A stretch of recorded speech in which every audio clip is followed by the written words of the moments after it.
வணக்கம். ஜெம் செய்திகளுக்காக நான் உங்கள் குணா. இந்திய நேரப்படி காலை 8:30 மணி செய்திகள். முதலில் ஜெம் தலைப்பு செய்திகளை காணலாம்.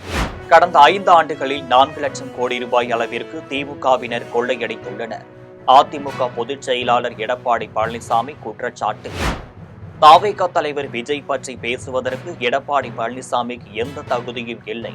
தாவேகா நிர்வாக குழு தலைமை ஒருங்கிணைப்பாளர் செங்கோட்டையன் விமர்சனம். பாகிஸ்தானில் பாதுகாப்பு படைகள் தாக்குதல். தாலிபான் அமைப்பைச் சேர்ந்த 52 பயங்கரவாதிகள் உயிரிழப்பு. 4வது மகளிர் பிரீமியர் லீக் 20 ஓவர் கிரிக்கெட் போட்டி. மும்பை இந்தியன்ஸ் அணியை வீழ்த்தி குஜராத் ஜெயண்ட்ஸ் அணி அபார வெற்றி. ஆஸ்திரேலியா ஓபன் டென்னிஸ் போட்டி. ஞாயிற்றுக்கிழமை நடைபெறும் இறுதியாட்டத்தில் ஸ்பெயினின் கார்லோஸ் அல்காரஸ் செர்பியாவின் நோவோ ஜோகோவிச் மோதல். இனி விரிவான செய்திகளை காணலாம். கடந்த 5 ஆண்டுகளில் 4 லட்சம் கோடி ரூபாய் அளவிற்கு திமுகவினர் கொள்ளையடித்துள்ளனர் என்று அதிமுக பொதுச் செயலாளர் எடப்பாடி பழனிசாமி குற்றம் சாட்டியுள்ளார். எம்ஜிஆரின் 109வது பிறந்த நாளையொட்டி தெற்கு மாவட்ட அதிமுக சார்பில் பொதுக்கூட்டம் மற்றும் நலத்திட்ட உதவிகள் வழங்கும் விழா நடைபெற்றது. இந்நிகழ்ச்சியில் அதிமுக பொதுச் செயலாளர் எடப்பாடி பழனிசாமி பங்கேற்று சிறப்புரையாற்றினார். அப்போது கடந்த 5 ஆண்டுகளில் 4 லட்சம் கோடி ரூபாய் அளவிற்கு திமுகவினர் கொள்ளையடித்துள்ளனர் என்றும் வரும் தேர்தலில் வாரிசு அரசியலுக்கு முற்றுப்புள்ளி வைப்போம் என்று தெரிவித்தார். திமுக ஆட்சியில் பெண்கள், குழந்தைகள் என யாருக்கும் பாதுகாப்பு இல்லை என்றும் இந்தியாவிலேயே இவ்வளவு மோசமான ஆட்சி எங்கும் நடக்கவில்லை என்றும் குற்றம் சாட்டினார். ஜெயலலிதா மறைவிற்கு பிறகு முதல்வராக பதவியேற்றதும் 10 நாள் கூட ஆட்சி நிற்காது என்று கூறிய நிலையில் சிறப்பான ஆட்சியை கொடுத்தோம் என்று தெரிவித்தார். அதிமுக கூட்டணி சட்டசபை தேர்தலில் தனி பெரும்பான்மையுடன் ஆட்சி அமைக்கும் என்று கூறினார். தாவேகா தலைவர் விஜய் பற்றி பேசுவதற்கு எடப்பாடி பழனிசாமிக்கு எந்த தகுதியும் இல்லை என தாவேகாவின் நிர்வாக குழு தலைமை ஒருங்கிணைப்பாளர் செங்கோட்டையன் விமர்சித்துள்ளார். கோவை விமான நிலையத்தில் தாவேகாவின் நிர்வாக குழு தலைமை ஒருங்கிணைப்பாளர் செங்கோட்டையன் செய்தியாளர்களை சந்தித்து பேசினார். அப்போது விஜய் சினிமாவில் சிறந்த நடிகர் என்றும் அரசியலில் நாங்கள்தான் சிறந்தவர்கள் என அதிமுக பொதுச் செயலாளர் எடப்பாடி பழனிசாமி பேசியதற்கு பதிலளித்த அவர், திரைப்படத்தில் நடிப்பவர்கள் அரசியலில் வெற்றி பெற முடியும் என்பதற்கு எம்ஜிஆரும் ஜெயலலிதாவும் சான்று என்றார். தாவேகா தலைவர் விஜய் பற்றி பேசுவதற்கு எடப்பாடி பழனிசாமிக்கு எந்த தகுதியும் இல்லை என்றும் விமர்சித்தார். பிரதமர் மோடியின் தமிழக பிரச்சாரத்தின் போது தேசிய ஜனநாயக கூட்டணி கூட்டத்தில் எம்ஜிஆர், ஜெயலலிதா ஆகியோரின் புகைப்படங்கள் பதாகையில் இல்லை என்றும் குற்றம் சாட்டினார். தற்போதைய நிலையில் தாவேகா, திமுக இடையேதான் போட்டி என்றும் விஜய் முதல்வராவதை எந்த சக்தியாலும் தடுக்க முடியாது என்று தெரிவித்தார். டிவிகேவுக்கும் திமுகவுக்கும் தான் போட்டியை தவிர அண்ணா திமுக என்ற இயக்கம் உங்களை பொறுத்தவரையிலும் அவர் கூறுவதைப் போல நிலை இல்லை. ஏனென்றால் இந்த இயக்கத்தை உருவாக்கி இருக்கிற புரட்சித் தலைவர் படம் இல்லை, புரட்சித் தலைவர் அம்மாவுடைய படம் இல்லை. என்டிஏ கூட்டணியுடைய கூட்டம் பாரதபுரமுடைய தலைமையை அங்கே பாரதபுரம் வருகிற போது அந்த நிகழ்ச்சியிலே பின்னாலே வைக்கப்பட்டிருக்கிற பேனரில் இல்லை. அப்படி என்றால் யாரை நம்பி இவர் கட்சியை நடத்துகிறார்? பாகிஸ்தானில் பாதுகாப்பு படைகள் நடத்திய தாக்குதலில் தாலிபான் அமைப்பைச் சேர்ந்த 52 பயங்கரவாதிகள் உயிரிழந்துள்ளனர். ஆப்கானிஸ்தானில் தடை செய்யப்பட்ட தெஹ்ரித்-இ-தாலிபான் அமைப்பினருக்கு பாகிஸ்தானிற்கும் இடையே எல்லையோர மாகாணங்களில் பயங்கரவாத தாக்குதல் பல மடங்கு அதிகரித்துள்ளது.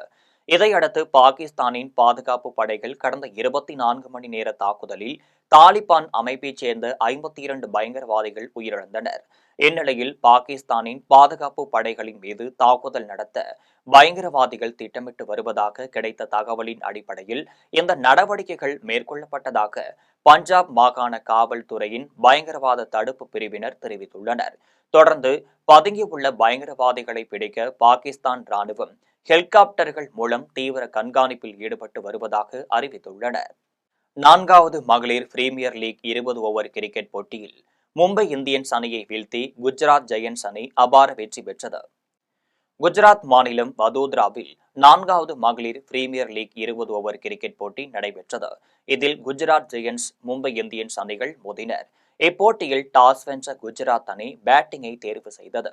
அதன்படி முதலில் விளையாடிய குஜராத் அணி 20 ஓவர்கள் முடிவில் 4 விக்கெட் இழப்பிற்கு 167 ரன்கள் சேர்த்தது. இதில் அதிகபட்சமாக ஆஸ்லி கார்ட்னர் 46 ரன்களும், ஜார்ஜியா பேர்ஹாம் 44 ரன்களும் குவித்தனர்.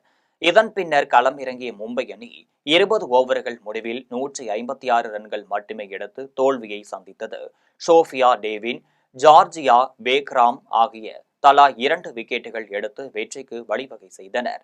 இந்த வெற்றியின் மூலம் குஜராத் அணி இத்தொடரில் 5வது வெற்றியை பதிவு செய்துள்ளது.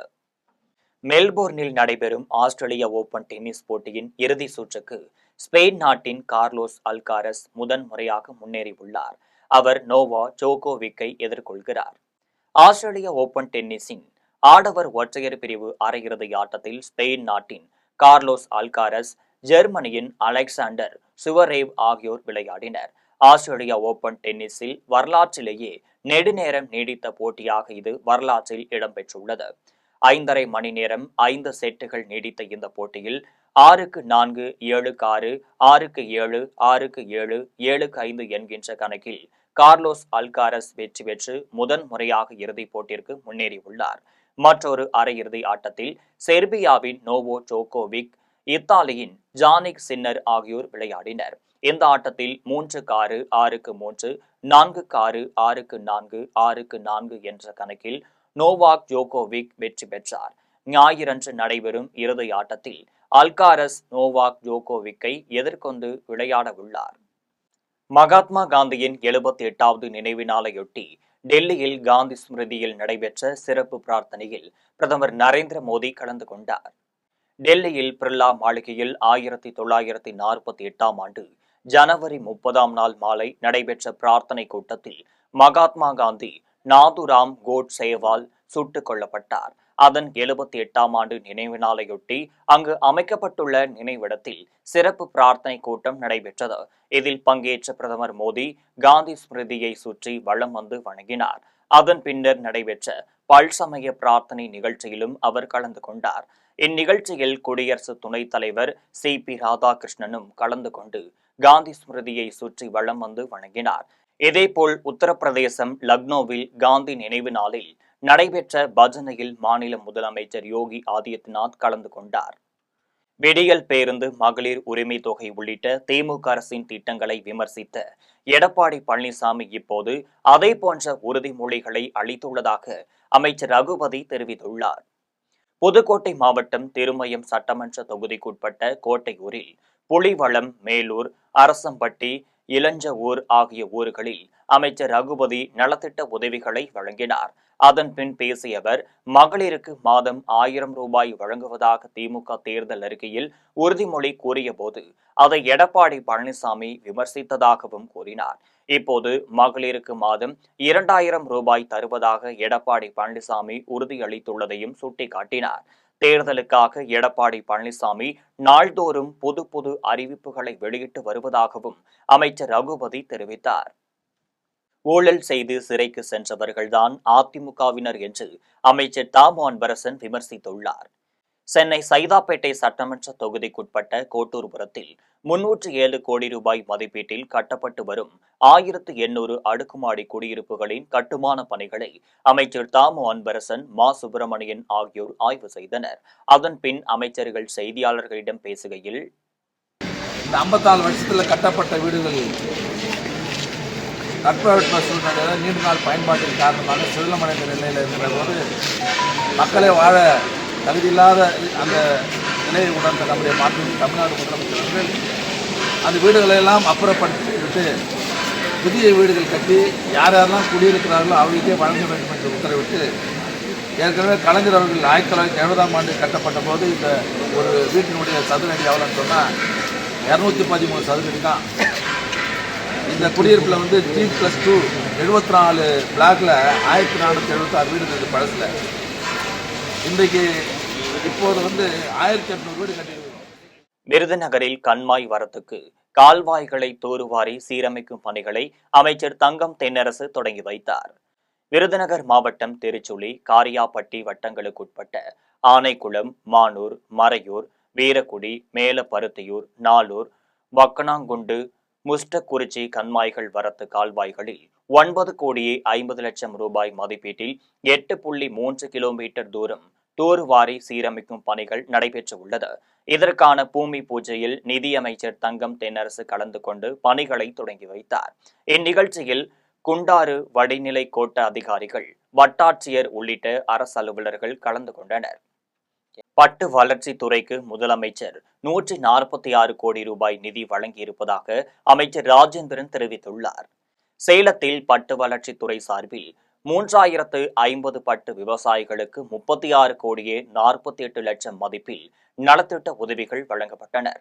நவீன பட்டுப்புழு வளர்ப்பு தளவாடங்களை சுற்றுலாத்துறை அமைச்சர் ராஜேந்திரன் வழங்கினார். அப்போது பேசிய அவர், கடந்த 5 ஆண்டுகளில் பட்டு வளர்ச்சி துறைக்கு 146 கோடி ரூபாய் நிதி வழங்கப்பட்டுள்ளதாக தெரிவித்தார். இதன் மூலம் 25,405 ஏக்கர் நிலப்பரப்பில் 16,000 விவசாயிகள் பட்டு வளர்ப்பில் ஈடுபட்டு வருவதாக தெரிவித்தார். கரூரில் நடைபெற்ற மாநில அளவிலான மனிதநேய நிறைவு விழாவில் அமைச்சர் மதிவேந்தன் கலந்து கொண்டு 275 பேருக்கு நலத்திட்ட உதவிகளை வழங்கினார். கரூரில் மாநில அளவிலான மனிதநேய வார நிறைவு நாள் விழா மாவட்ட ஆட்சியர் தங்கவேல் தலைமையில் நடைபெற்றது. இந்த நிகழ்ச்சியில் மாவட்ட வருவாய் அலுவலர் விமல்ராஜ், சட்டமன்ற உறுப்பினர்கள் இளங்கோ, சிவகாமி சுந்தரி, கரூர் மாநகராட்சி மேயர் கவிதா கணேசன் ஆகியோர் கலந்து கொண்டனர். இந்த நிகழ்ச்சியில் ஆதி திராவிடர் நலப்பள்ளிகள் மாநில அளவில் நடைபெற்ற போட்டிகளில் வெற்றி பெற்ற மாணாக்கர்கள் பொதுத் தேர்வுகளில் 100 விழுக்காடு தேர்ச்சி வழங்கிய ஆசிரியர்கள் ஆகியோருக்கும் பரிசுகளை ஆதி திராவிடர் நலத்துறை அமைச்சர் மதிவேந்தன் வழங்கினார். நிகழ்ச்சியில் 275 பயனாளிகளுக்கு 2 கோடியே 38 லட்சம் ரூபாய் மதிப்பிலான நலத்திட்ட உதவிகளை வழங்கினார். டெல்லியில் குடியரசு நாள் விழாவில் நடைபெற்ற அலங்கார ஊர்தி அணிவகுப்பில் சுதந்திரத்தின் மந்திரம் வந்தே மாதரம் என்னும் பெயரில் இடம்பெற்ற குஜராத்தின் அலங்கார ஊர்திக்கு மக்களின் சிறந்த தேர்வு என்னும் அடிப்படையில் விருது வழங்கப்பட்டது. ஜனவரி 26ஆம் நாள் டெல்லியில் கடமை பாதையில் குடியரசு நாளையொட்டி அரசின் பல்வேறு அமைச்சகங்கள், பல்வேறு மாநிலங்களின் சார்பில் அலங்கார ஊர்திகள் இடம்பெற்றனர். இதில் குஜராத்தின் சார்பில் சுதந்திரத்தின் மந்திர சொல் வந்தே மாதரம் என்னும் பெயரிலான அலங்கார ஊர்தி இடம்பெற்றது. உப்பு சத்தியாகிரகம், தண்டி யாத்திரை, இரட்டையில் நூல் நூற்றல் ஆகியவற்றை பின்னணியாக கொண்டு வடிவமைக்கப்பட்ட இந்த ஊர்திக்கு மக்களின் சிறந்த தேர்வு என்னும் அடிப்படையில் விருது வழங்கப்பட்டுள்ளது. குஜராத் மாநிலம் இந்த வகையில் தொடர்ந்து 4ஆம் ஆண்டாக விருதை பெற்றுள்ளது. பொள்ளாச்சி நகராட்சியில் நடைபெற்ற நகரமன்ற கூட்டத்தில் சட்டமன்ற உறுப்பினர் பொள்ளாச்சி ஜெயராமனை கண்டித்து திமுக நகரமன்ற உறுப்பினர்கள் கண்டன கோஷங்கள் எழுப்பியதால் பெரும் பரபரப்பு ஏற்பட்டது. பொள்ளாச்சி நகராட்சி அலுவலகத்தில் அவசர கூட்டம் நகரமன்ற தலைவர் ஷியாமலா நவநீத கிருஷ்ணன் தலைமையில் நடைபெற்றது. கூட்டத்தில் நகரமன்ற உறுப்பினர்கள் கலந்து கொண்டு குறிப்பாக பாதாள சாக்கடை திட்டத்தை செயல்படுத்த வேண்டும், தெரு நாய்களை கட்டுப்படுத்த வேண்டும் என்பன உள்ளிட்ட பல்வேறு கோரிக்கைகளை முன்வைத்தனர். இதனிடையே திடீரென கூட்டரங்கில் திமுக நகரமன்ற உறுப்பினர்கள் எழுந்து நின்று நகராட்சி நிர்வாகம் குப்பை கழிவுகளை அள்ளுவதில்லை என்பன உள்ளிட்ட பல்வேறு குற்றச்சாட்டுகளை சமூக வலைதளங்களில் நாள்தோறும் அவதூறு பரப்பி வருவதாக கூறி சட்டமன்ற உறுப்பினர் பொள்ளாச்சி ஜெயராமனை கண்டித்து கண்டன கோஷங்களை எழுப்பினர். இதற்கு எதிர்ப்பு தெரிவித்து கூட்டத்தில் குறுக்கிட்ட அதிமுக நகரமன்ற உறுப்பினர்கள் ஜேம்ஸ் ராஜா, வசந்த் ஆகியோர் நகராட்சியில் நடைபெற்றும் பல்வேறு பிரச்சனைகள் எடுத்து கூறி கண்டன கோஷங்களை எழுப்பினர். இதனால் அதிமுக மற்றும் திமுக நகரமன்ற உறுப்பினர்களிடையே கடுமையான வாக்குவாதம் ஏற்பட்டது. இதையடுத்து அதிமுக கவுன்சிலர்கள் கூட்டத்தை விட்டு வெளிநடப்பு செய்தனர். இதனால் பொள்ளாச்சி நகராட்சி கூட்டத்தில் பெரும் பரபரப்பு ஏற்பட்டது. வடலூர் ராமலிங்கர் நினைவு தினத்தை முன்னிட்டு கன்னியாகுமரி மாவட்டத்தில் செயல்படும் டாஸ்மாக் கடைகளுக்கு பிப்ரவரி 1ஆம் தேதி விடுமுறை விடப்பட்டுள்ளது என கன்னியாகுமரி மாவட்ட ஆட்சியர் அழகுமீனா தெரிவித்துள்ளார். வடலூர் ராமலிங்கர் நினைவு தினம் பிப்ரவரி 1ஆம் தேதி அனுசரிக்கப்படுகிறது. இதனை முன்னிட்டு கன்னியாகுமரி மாவட்டத்தில் செயல்பட்டு வரும் தமிழ்நாடு மாநில வாணிப கழகத்தின் கீழ் செயல்படும் அனைத்து விதமான மதுபான சில்லறை கடைகள் மற்றும் மதுபான உரிமை ஸ்தலங்களுக்கு கன்னியாகுமரி மாவட்ட ஆட்சியர் அழகுமீனா விடுமுறை அறிவித்துள்ளார். மேலும் விதிமுறைகளை மீறி அனைத்து விதமான மதுபான சில்லறை கடைகள் மற்றும் மதுபான உரிம தளங்கள் திறந்து வைத்தால் டாஸ்மாக் நிறுவன பணியாளர்கள் மற்றும் உரிமைதாரர்கள் மீது கடும் நடவடிக்கை மேற்கொள்ளப்படும் என்றும் மாவட்ட ஆட்சியர் அழகுமீனா தெரிவித்துள்ளார். காஞ்சிபுரத்தில் போதைப் பொருட்களால் ஏற்படும் தீமைகள் குறித்த விழிப்புணர்வு ஒட்டு விலைகளை பேருந்துகளிலும் ஆட்டோக்களிலும் மாவட்ட ஆட்சியர் கலைச்செல்வி ஒட்டினார். காஞ்சிபுரத்தில் மதுவிலக்குத்துறை சார்பில் சாராயம், மது, கஞ்சா ஆகிய போதைப் பொருட்களை உட்கொள்வதால் ஏற்படும் தீமைகள் குறித்து பொதுமக்களுக்கு விழிப்புணர்வு ஏற்படுத்தினர். பேருந்து நிலையத்தில், அரசு பேருந்துகள், ஆட்டோக்களில் விழிப்புணர்வு வாசகங்கள் அடங்கிய ஒட்டு விலைகளை ஒட்டினர். விழிப்புணர்வு துண்டு பிரசுரங்களை போக்குவரத்து பணியாளர்களுக்கும், பேருந்து நிலையத்தில் இயங்கி வரும் கடைகளுக்கும் பொதுமக்களுக்கும் வழங்கினர். இந்நிகழ்வில் மாவட்ட வருவாய் அலுவலர் முருகேசன், வட்டார போக்குவரத்து அலுவலர் நாகராஜன் ஆகியோர் கலந்து கொண்டனர். சேலத்தில் வெள்ளி நகை கடையில் இருந்த பெண்மணி மீது மிளகாய் பொடியை தூவி கொள்ளை முயற்சியில் ஈடுபட்ட காட்சி இணையதளத்தில் பரவி வைரலாகி வருகிறது. சேலம் மாவட்டம் சேலத்தாம்பட்டியில் சுமதி என்பவர் வெள்ளி நகைக்கடை நடத்தி வருகிறார். அவர் தனது கடையில் தனியாக இருந்தபோது தலைக்கவசம் அணிந்து வந்த மர்ம நபர்கள் கடைக்குள் நுழைந்து சுமதி மீது மிளகாய் பொடியை தூவி பணத்தை பறிக்க முயன்றான்.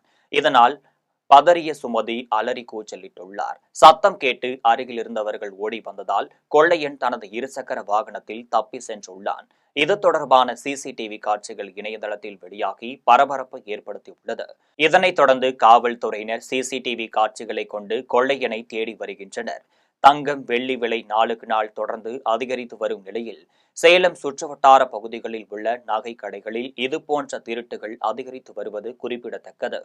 திருவண்ணாமலை மாவட்டம் ஆரணியில் திருடர்கள் 8 வீடுகளின் பூட்டை உடைத்து 15 பவுன் நகைகளையும் 200 கிராம் வெள்ளி பொருட்களையும் திருடி சென்றுள்ள சம்பவம் பெரும் பரபரப்பை ஏற்படுத்தியுள்ளது. ஆரணி அடுத்துள்ள மாண்டூரில் அடுத்தடுத்து சுமார் 8 வீடுகளின் பூட்டை உடைத்து திருடர்கள் 15 பவுன் தங்க நகைகள், 200 கிராம் வெள்ளி பொருட்கள், 1 லட்சம் ரூபாய் பணம் ஆகியவற்றை திருடி சென்றுள்ளனர்.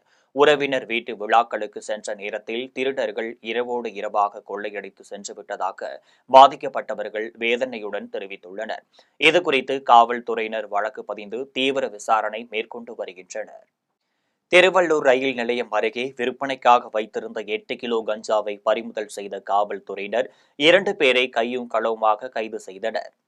வெளி மாநிலங்களில் இருந்து திருவள்ளூர் வழியாக கஞ்சா கடத்துவது தொடர்கதையாக இருக்கிறது. இந்த நிலையில் திருவள்ளூர் ரயில் நிலையம் அருகே மதுவிலக்கு பிரிவு காவல்துறையினர் சோதனையில் ஈடுபட்டனர்.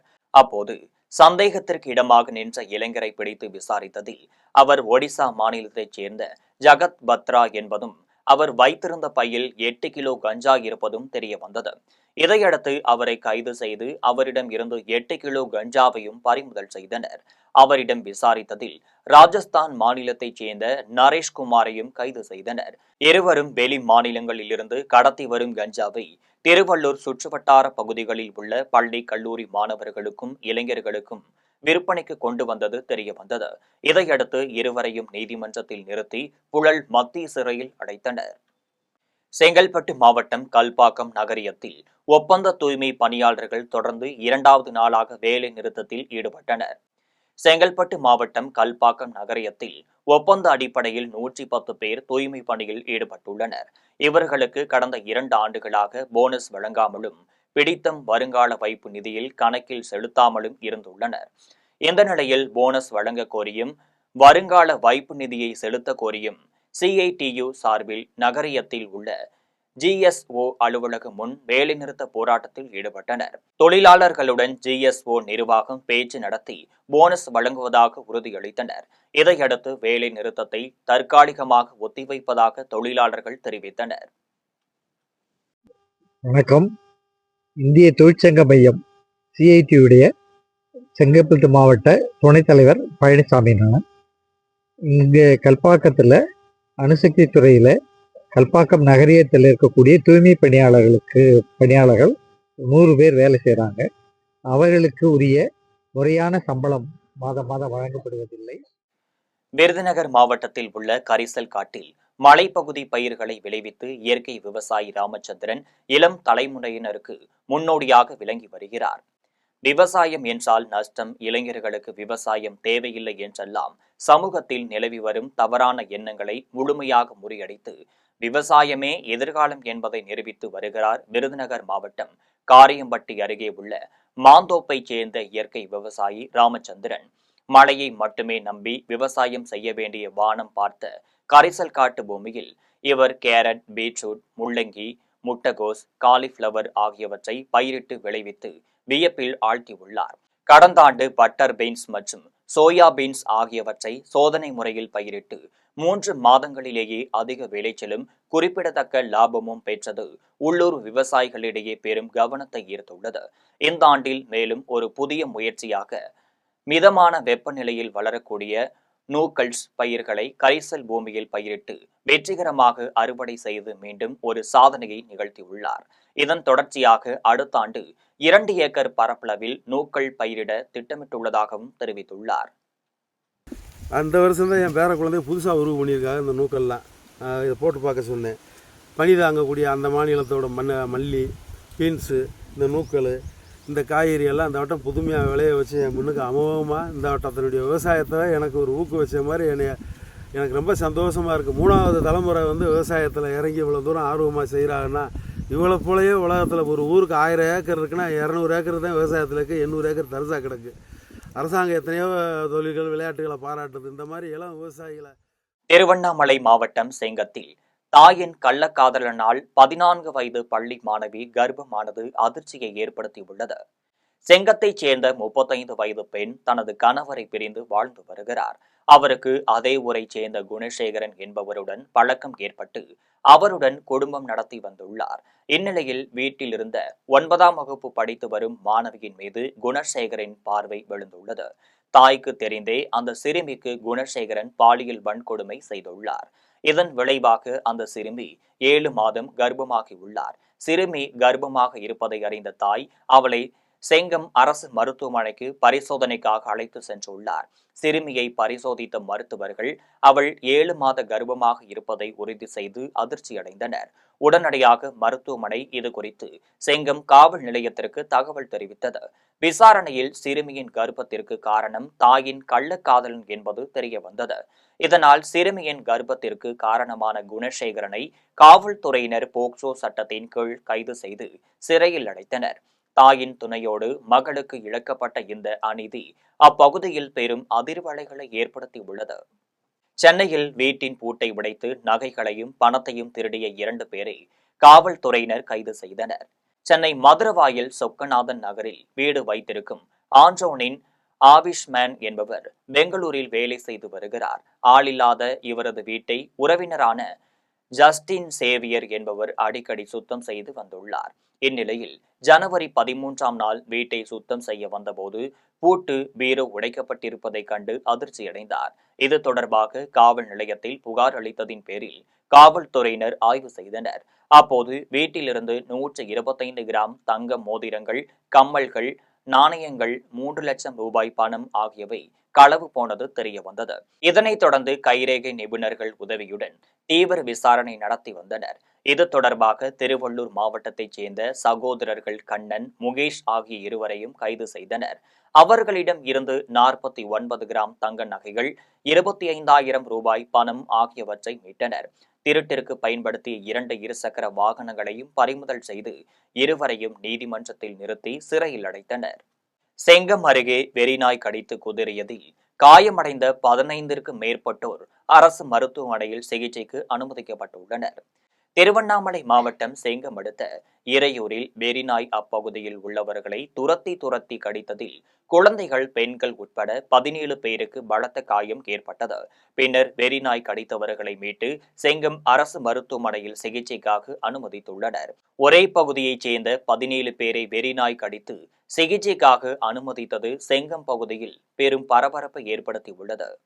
தேனி மாவட்டம் ஆண்டிப்பட்டி அருகே கண்டமனூரில் 80 ஏக்கர் பரப்பளவுள்ள புதுக்குளம் கண்மாயை புதுப்பிக்க கோரி ஊராட்சி நீர்நிலை மீட்புக் குழுவினர் ஆர்ப்பாட்டத்தில் ஈடுபட்டனர். ஆண்டிப்பட்டி அருகே உள்ள கண்டமனூரில் 80 ஏக்கர் பரப்பளவு கொண்ட பொதுக்குளம் கண்மாய் ஆக்கிரமிப்புகளால் நீர் தேக்க முடியாத நிலையில் காணப்படுகிறது. ஊராட்சி முழுவதும் சேகரிக்கப்படும் குப்பைகளை கண்மாயிலேயே குவிக்கின்றனர். கழிவுகளை அடிக்கடி தீ வைப்பதால் சுற்றியுள்ள விவசாய நிலங்களும் பாதிக்கப்படுகிறது. இது குறித்து புகார் அளித்தும் எந்த நடவடிக்கையும் எடுக்கப்படவில்லை. இந்நிலையில் ஊராட்சிகள் நீர்நிலை மீட்புக் குழுவினர் கண்டமனூரில் ஆர்ப்பாட்டத்தில் ஈடுபட்டனர். புதுக்குளம் கண்மாய் ஆக்கிரமிப்புகளை அகற்ற வேண்டும் என வலியுறுத்தி முழக்கமிட்டனர். கடலூர் மாவட்டம் பண்ருட்டியில் மார்க்சிஸ்ட் கம்யூனிஸ்ட் கட்சியின் சார்பில் மகாத்மா காந்தியின் உருவ சிலைக்கு மாலை அணிவித்து மரியாதை செலுத்தினர். மகாத்மா காந்தியின் நினைவு நாளில் பஞ்சுட்டியில் உள்ள காந்தி சிலைக்கு மார்க்சிஸ்ட் கம்யூனிஸ்ட் கட்சியின் வட்ட செயலாளர் ஏழுமலை தலைமையில் நகர செயலாளர் கோவிந்தராஜன் முன்னிலையில் மாலை அணிவித்து மலர் தூவி மரியாதை செலுத்தினர். அதனைத் தொடர்ந்து தீண்டாமை ஒழிப்பு உறுதிமொழி ஏற்றனர். இதில் மார்க்சிஸ்ட் கம்யூனிஸ்ட் கட்சி நிர்வாகிகள், தொண்டர்கள் என பலர் கலந்து கொண்டனர். தருமபுரி அருகே நடைபெற்ற சாலை பணியின் போது குடிநீர் குழாய் உடைக்கப்பட்டதால் 3 மாதமாக குடிநீர் இல்லாமல் தவித்த கிராம மக்கள் திடீரென காலி குடங்களுடன் சாலை மறியல் போராட்டத்தில் ஈடுபட்டனர். தருமபுரி மாவட்டம் நல்லம்பள்ளி ஒன்றியத்திற்குட்பட்ட மாதைமங்கலம் ஊராட்சியின் வெங்கம்பட்டியில் 500க்கும் மேற்பட்ட குடும்பத்தினர் வசித்து வருகின்றனர். கடந்த 3 மாதங்களுக்கு முன்பு மாதைமங்கலம் வெங்கம்பட்டி சாலை விரிவாக்க பணி நடைபெற்ற போது குடிநீர் குழாய்கள் ஆங்காங்கே துண்டிக்கப்பட்டது. இந்த நிலையில் சாலை விரிவாக்க பணிகள் தொடங்கியதில் இருந்து வெங்கம்பட்டி கிராமத்தில் ஒரு சில பகுதிகளுக்கு குடிநீர் விநியோகம் செய்யாததால் அப்பகுதியில் வசிக்கும் மக்கள் அருகிலுள்ள கிராமங்களுக்கு சென்று குடிநீர் எடுத்து வருகின்றனர். இதனால் பாதிக்கப்பட்ட மக்கள் குடிநீர் குழாய்களை சீரமைத்து முறையாக குடிநீர் விநியோகம் செய்ய வேண்டும் என ஊராட்சி நிர்வாகத்தில் முறையிட்டும் எந்த ஒரு நடவடிக்கையும் எடுக்காததால் ஆத்திரமடைந்த கிராம மக்கள் காலி குடங்களுடன் வெங்கம்பட்டி தருமபுரி சாலையில் அமர்ந்து சாலை மறியலில் ஈடுபட்டனர். அப்போது முறையான குடிநீர் விநியோகம் செய்ய வேண்டும், ஒகேனக்கல் கூட்டு குடிநீர் திட்டத்தின் மூலம் கிராமத்திற்கு குடிநீர் வழங்க வேண்டும் என வலியுறுத்தினர். இதனை அறிந்த அதியம்மன் கோட்டை காவல்துறையினர், ஊராட்சி செயலாளர் உள்ளிட்டோர் போராட்டத்தில் ஈடுபட்ட மக்களிடம் பேச்சுவார்த்தை நடத்திய போது முறையான குடிநீர் விநியோகம் செய்ய நடவடிக்கை எடுப்பதாக உறுதியளித்தனர். இதனையடுத்து அனைவரும் கலைந்து சென்றனர். குடியாத்தத்தில் பல்வேறு கோரிக்கைகளை அரசு நிறைவேற்ற வேண்டும் என வலியுறுத்தி கிராம நிர்வாக அலுவலர்கள் காத்திருப்பு போராட்டத்தில் ஈடுபட்டனர். குடியாத்தம் தாலுகா அலுவலகம் முன்பு பல்வேறு கோரிக்கைகளை வலியுறுத்தி தமிழ்நாடு கிராம நிர்வாக அலுவலர் சங்கத்தின் சார்பில் மாவட்ட தலைவர் ஜீவரத்தினம் தலைமையில் கிராம நிர்வாக அலுவலர்கள் கடந்த 3 நாட்களாக தொடர்ந்து காத்திருக்கும் போராட்டத்தில் ஈடுபட்டு வருகின்றனர். போராட்டத்தில் பதவி உயர்வில் கால வரம்பை 3 ஆண்டுகளாக மாற்றியமைக்க வேண்டும், TSLR பட்டா மாறுதலில் முதன்மை செயலாளர் உத்தரவை நடைமுறைப்படுத்த வேண்டும், கிராம நிர்வாக அலுவலகம் நவீன மையமாக்கப்பட வேண்டும் என்பன உள்ளிட்ட பல்வேறு கோரிக்கைகளை வலியுறுத்தினர். இதில் கோட்ட செயலாளர் வெங்கடாச்சலபதி, வட்ட தலைவர் செந்தில் உள்ளிட்ட பலர் கலந்து கொண்டனர். சாலை பாதுகாப்பு விழிப்புணர்வு மாதத்தையொட்டி வள்ளியூரில் நடைபெற்ற சாலை பாதுகாப்பு குறித்த பேரணியை போக்குவரத்து காவலர் முத்துக்குமார் கொடியசைத்து தொடங்கி வைத்தார். வள்ளியூரில் செயல்படும் மரியா கலை அறிவியல் கல்லூரி, வள்ளியூர் பல்நோக்கு சமூக சேவை மையமும் இணைந்து சாலை பாதுகாப்பு குறித்த விழிப்புணர்வு பேரணியை நடத்தியது. பேரணியை போக்குவரத்து காவலர் முத்துக்குமார் கொடியசைத்து தொடங்கி வைத்தார். பேரணிக்கு கல்லூரி தாளாளர் ஹெலன் லாரன்ஸ், பல்நோக்கு சமூக சேவை மைய இயக்குனர் ரெக்ஸ், நாட்டு நலப்பணி திட்ட அலுவலர் ஆகியோர் முன்னிலை வகித்தனர். பேரணியில் மாணவிகள் பங்கேற்று தலைக்கவசம் அணிவோம், வாகனங்கள் ஓட்டும்போது செல்போன் பயன்படுத்தக்கூடாது, வேகமாக செல்வதை தவிர்ப்போம் என்பன உள்ளிட்ட வாசகங்கள் அடங்கிய பதாகைகளை கையில் ஏந்தியபடி ஊர்வலமாக சென்று பொதுமக்களிடையே விழிப்புணர்வு ஏற்படுத்தினர். பேரணியில் கல்லூரி ஆசிரியர்கள், மாணவர்கள் பலர் கலந்து கொண்டனர்.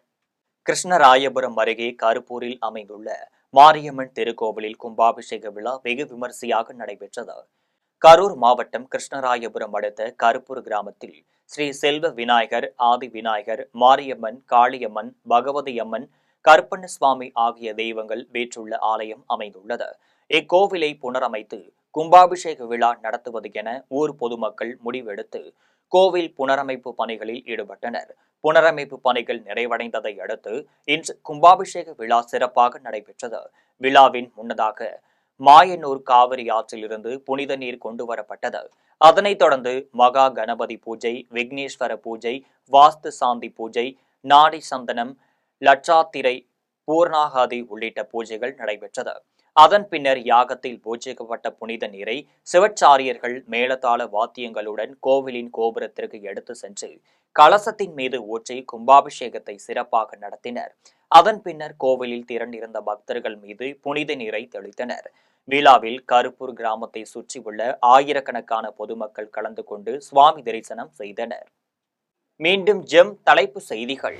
கடந்த 5 ஆண்டுகளில் 4 லட்சம் கோடி ரூபாய் அளவிற்கு திமுகவினர் கொள்ளையடித்துள்ளனர். அதிமுக பொதுச் செயலாளர் எடப்பாடி பழனிசாமி குற்றச்சாட்டு. தாவேகா தலைவர் விஜய் பற்றி பேசுவதற்கு எடப்பாடி பழனிசாமிக்கு எந்த தகுதியும் இல்லை. தாவேகா நிர்வாக குழு தலைமை ஒருங்கிணைப்பாளர் செங்கோட்டையன் விமர்சனம். பாகிஸ்தானில் பாதுகாப்பு படைகள் தாக்குதல். தாலிபான் அமைப்பைச் சேர்ந்த 52 பயங்கரவாதிகள் உயிரிழப்பு. 4வது மகளிர் பிரீமியர் லீக் 20 ஓவர் கிரிக்கெட் போட்டி. மும்பை இந்தியன்ஸ் அணியை வீழ்த்தி குஜராத் ஜெயண்ட்ஸ் அணி அபார வெற்றி. ஆஸ்திரேலியா ஓபன் டென்னிஸ் போட்டி. ஞாயிற்றுக்கிழமை நடைபெறும் இறுதியாட்டத்தில் ஸ்பெயினின் கார்லோஸ் அல்காரஸ், செர்பியாவின் நோவோ ஜோகோவிச் மோதல். இத்துடன் ஜெம் செய்திகள் நிறைவடைகின்றன. மீண்டும் ஜெம் செய்திகள் மதியம் 1:30 மணிக்கு. உடனுக்குடன் செய்திகளை காண gemlive.tv என்ற இணையதளத்தில் இணைந்திருங்கள். நன்றி, வணக்கம்.